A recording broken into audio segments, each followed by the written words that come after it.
Durant cet épisode, nous nous pencherons sur les questions liées à l'impact économique et social de la présence des réfugiés syriens au Liban avec le directeur exécutif du groupe de pression Civic Influence Hub CIH, Ziad Saïr. Et nous nous pencherons sur l'actualité économique ainsi que sur le secteur commercial avec le président de l'Association des commerçants de Beyrouth et le secrétaire général des organismes économiques au Liban, Nicolas Chamas. Et voilà, on aborde directement le dossier des réfugiés syriens au Liban, les questions liées à l'impact économique et social de la présence de ces réfugiés syriens avec le directeur exécutif du groupe de pression Civic Influence Hub, CIH, Ziad Saïr. Monsieur Ziad Saïr, merci d'être avec nous. Vous êtes aussi expert en politique publique et matière des réfugiés. Merci, Bien Maurice. voilà, directement, la crise des réfugiés syriens au Liban date depuis 2011. Pourquoi nous envisageons en cette crise cette situation critique au niveau démographique, économique, social, sécuritaire après 12 ans? Depuis 2011, les gouvernements libanais successifs ont traité la crise des réfugiés syriens avec improvisation, populisme et démagogie. Ils n'ont pas organisé ni l'arrivée des réfugiés, ni leur présence, ni adopté une politique diplomatique pour le retour. Ces gouvernements successifs n'ont pas accepté l'établissement d'abris temporaires aux frontières. Le nombre de réfugiés n'a pas été unifié. Ils n'ont pas distingué entre les travailleurs et les réfugiés. Ils n'ont pas accepté une signature d'un protocole de coopération avec le Haut Commissariat aux réfugiés. Les passages illégaux n'ont pas été saisis. Ils n'ont pas demandé que le dossier des réfugiés et du retour soit inclus dans le processus de négociation de paix à Genève, qui est géré par les Nations Unies. Le plus important est qu'il y a un groupe libanais avec un agenda Mhm, iranien qui a contribué mhm, au déplacement du peuple syrien, pas mhm, tout simplement vers le Liban, mais vers la Jordanie et la Turquie aussi. Le plus dangereux est qu'aucune étude de la capacité d'absorption au Liban a été faite. Nous sommes ici au niveau démographique, social, économique, sécuritaire, pour des raisons d'une mauvaise gouvernance, mais aussi d'une incompétence et d'un agenda qui n'a rien à faire avec la sécurité nationale libanaise mhm, et la sécurité humanitaire du peuple libanais. mhm. Et quel est le rôle donc du gouvernement pour favoriser une politique de retour des réfugiés syriens en Syrie tout en atténuant la tension avec le peuple libanais à tous les niveaux? Le gouvernement intérimaire est soucieux de comprendre la nature des transformations de la cause des réfugiés syriens depuis 2011, qui est passé du fardeau économique, social, financier au danger démographique existentiel. Mhm, Et il y a des mesures de politique publique qui doivent être prises sur la base d'un choix souverain, tout en respectant le droit humain international. C'est-à-dire la mise en œuvre des lois libanaises en vigueur en coordination avec les Nations Unies, puis ouvrir la voie diplomatique autour.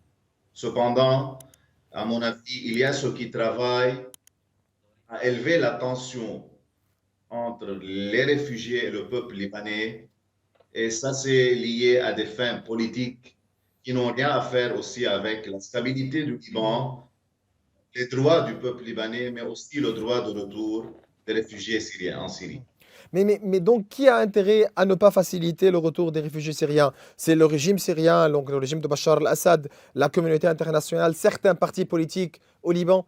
Qui est responsable? Qui a intérêt à ne pas faciliter le retour de ces réfugiés? Il y a 6 millions de réfugiés syriens en Turquie et en Jordanie, dont environ 1,5 million au Liban. Mhm, À qui profite leur non-retour? Et celui qui veut un fait accompli démographique en Syrie. Et c'est une question complexe aux dimensions géopolitiques mhm, sectariennes. La Russie a tenté avec l'initiative de 2018 de faciliter le retour des réfugiés. Est-ce qu'elle a réussi? Quant à la communauté internationale, et en particulier aux Nations Unies, à l'Union européenne, elles doivent comprendre la nature des changements démographiques en Syrie tout d'abord.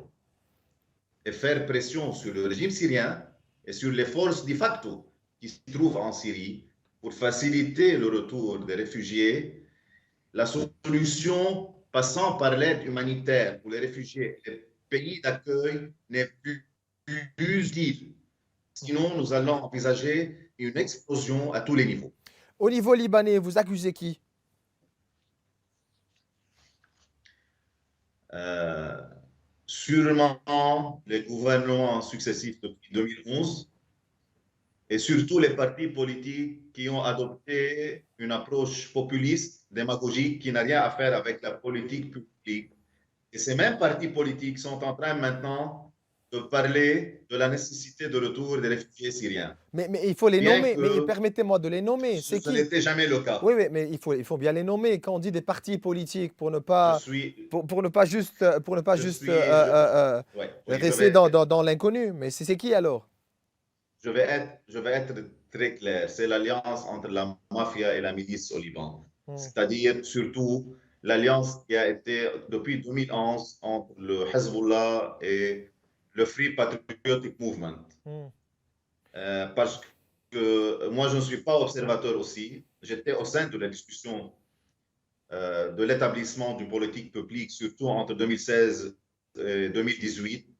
Et ça n'a jamais été adopté, cette politique publique, pour des raisons politiques, populaires, pour un agenda régional aussi, qui n'a rien à faire avec l'intérêt du Liban et l'intérêt du retour des réfugiés. Mais pour M. Gibran Bassi, pour lui, il était le premier à dire que voilà, depuis 2011, avec le début de la guerre en Syrie, c'était le seul qui avait demandé, insisté à une construction de camps de réfugiés. Et personne n'a répondu positivement. Il a, il a refusé d'établir des abris temporaires aux frontières Hmm, entre la Syrie et le Liban et il n'a pas accepté la politique publique qui a été préparée entre 2016 et 2018. Et on peut reprendre ensemble toute la discussion au niveau du comité interministériel où on a vraiment saisi cette difficulté avec le hmm. Hezbollah et le Free Patriotic Movement, représenté par le ministre Jobran Bessil en ce temps-là, d'adopter une telle politique publique compréhensive. Donc, vous voulez dire qu'à nos jours, aujourd'hui, vous rendez responsable les Hezbollah ses alliés et ex-alliés, soi-disant, le Coran patriotique libre de M. Gibran Bassil.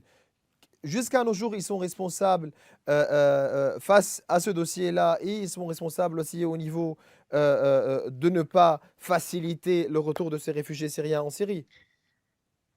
Mais surtout qu'il y a 600 000 réfugiés syriens qui peuvent rentrer maintenant à Kalamoun, à Zabaden et à Koussair. Hmm, Qui occupe cette région-là? C'est une simple question dont on a besoin d'une réponse. mhm. Mais aussi, quelle est l'efficacité d'une contribution internationale à travers les Nations Unies, peut-être, pour faciliter le retour de ces réfugiés, surtout avec le paralysme affectant la démarche vers une solution politique en Syrie? L'ONU s'attache à faire pression pour une solution politique euh, en Syrie, ce qui faciliterait sûrement dans le futur le retour des réfugiés syriens. Mhm, Mais en conclusion, nous devons mettre en garde contre toute tension violente qui pourrait être exploitée à des fins politiques au Liban. Et voici le recours aux forces militaires et sécuritaires au Liban, ainsi qu'aux forces sociétales vivantes en collaboration avec les Nations Unies pour empêcher la mise en œuvre d'agendas malveillants basés soit sur ce que nous voulons ou le désordre. Alors, l'ONU n'a pas réussi jusqu'à maintenant à faciliter une solution politique à la crise syrienne, mais on doit tous ensemble travailler avec l'ONU pour mettre en priorité le dossier des réfugiés syriens basé sur un retour volontaire et garanti au mhm, niveau légal, sécuritaire et socio-économique. mhm. Le directeur exécutif du groupe de pression Civic Influence Hub, CIH, Ziad Saïr, aussi vous êtes expert en politique publique et matière de réfugiés. Je vous remercie. Merci.